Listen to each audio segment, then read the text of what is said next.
ಯಾಕ ಇದೇನಿದು ಅಡ್ಗೋಲಜ್ಜಿ ಕಾಲದ ಡಬ್ಬಿ ಇಟ್ಕೊಂಡು ಓಡಾಡ್ತಿದ್ಯಲ್ಲ ಕೊಡಿಲೆ.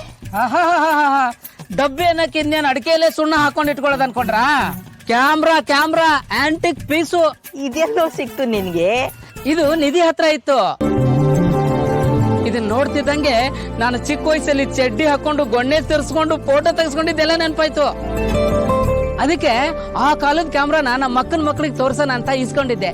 ಹೌದಾ? ನೀ ಕೇಳಿದ ತಕ್ಷಣ ಕೊಟ್ಬಿಟ್ಲಾ? ತಕ್ಷಣ ವಾಪಸ್ ಕೊಡ್ತೀನಿ ಅಂತ ತಗೊಂಡಿದ್ದೆ.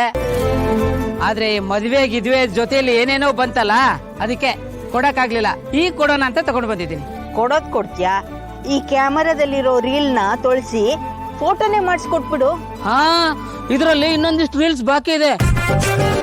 ನಾನ್ ಇದನ್ನ ತೊಳ್ಸಕ್ ಹೋಗಿ ಆಮೇಲೆ ಎಲ್ಲ ತೊಳ್ಕೊಂಡು ಹೋಗ್ಬಿಟ್ರ ಬೇಡ, ಇದನ್ನ ಹಂಗೆ ಕೊಟ್ಬಿಡ್ತೀನಿ. ಆದ್ರೂ ಇದ್ರಲ್ಲಿ ಏನೇನ್ ಫೋಟೋ ತೆಗ್ದಿರ್ಬೋದು ಅಂತ ನನಗೂ ಕ್ಯೂರಿಯಾಸಿಟಿ. ಅದೇ ಸಿಟಿ ನನಗೂ ಇದೆ ಅಂತ ಹೇಳಕ್ ಬಂದೆ. ತಾರಾ ಮೇಡಮ್ ಹತ್ರ ಹೋಗಿ ಕೇಳು, ಅವ್ರ ಹತ್ರ ಎಲ್ಲದಕ್ಕೂ ಉತ್ತರ ಇರುತ್ತೆ.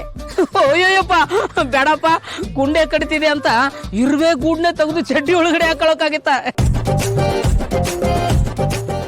ನೀವು ಸರಿಯಾಗಿದ್ದೀರಾ ಬಿಡಿ. ಹಾ, ನೀವು ತಾರಾ ಮೇಡಮ್ ಅಂದ ತಕ್ಷಣ ನೆನಪಾಯ್ತು. ಮೊನ್ನೆ ಅವ್ರ ಬಗ್ಗೆ ಯಾರೋ ಕೇಳ್ತಾ ಇದ್ರು, ಅವ್ರದ್ ಮದ್ವೆ ಆಗಿದೆಯೋ ಇಲ್ಲ ಅಂತ. ನಾನು ಆಗಿಲ್ಲ ಅಂದೆ. ಅವ್ರು ಯಾಕಾಗಿಲ್ಲ ಅಂದ್ರು.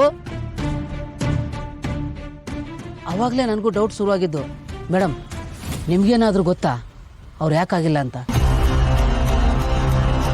ಅಲ್ಲ, ಈ ಆಂಟಿ ಏಜ್ ದಾಟಿದ್ರು ಯಾಕೆ ಒಂಟಿಯಾಗಿದ್ದಾರೆ?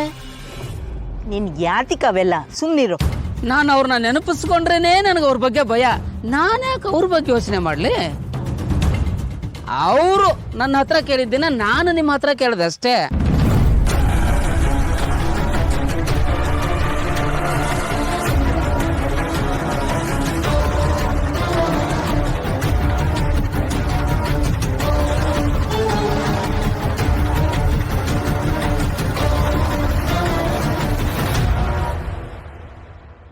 ಮೇಡಮ್ ಯಾಕಾಗಿಲ್ಲ ಗೊತ್ತಾ?